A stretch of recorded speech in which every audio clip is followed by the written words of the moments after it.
Lord, naniniwala ako na magbabago ang mabigat na sitwasyon ko. Lord, thank you for today. Thank you for another day. Maraming salamat sa bagong pagkakataon na ibinigay niyo sa akin.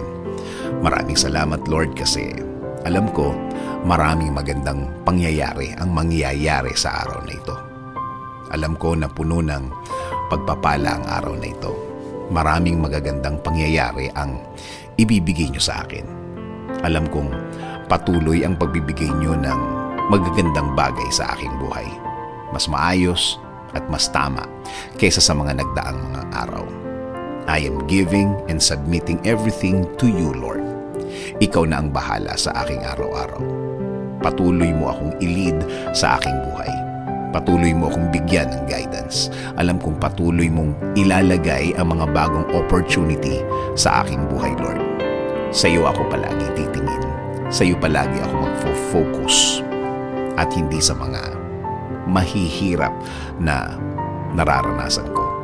At hindi sa mga sitwasyon na nasa harap ko. Sa mga bagay na kung iisipin ko, Lord, ay malulungkot lang ako at iisipin bumigay. Again, Lord, I declare this will be a good day today.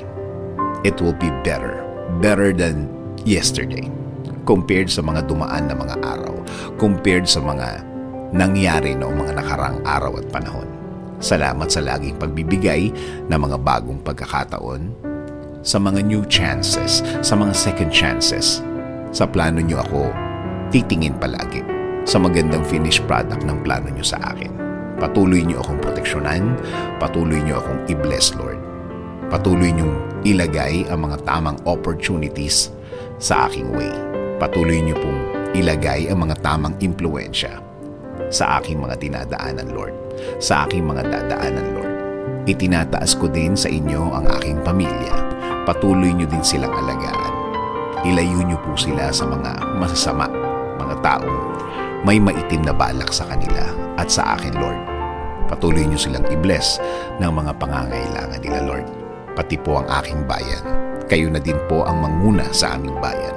Kayo na po ang magbigay ng dapat para sa aming bansa. Patuloy niyong gawing mas matalino ang mga namumuno ng aming bansa.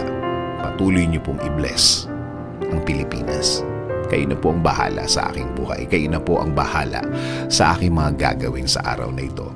Bless my works, bless my mouth, bless my thoughts, bless the things I'm about to do. Lead me, Lord, today. I will always follow your lead, O God. I will always obey the things your word will say.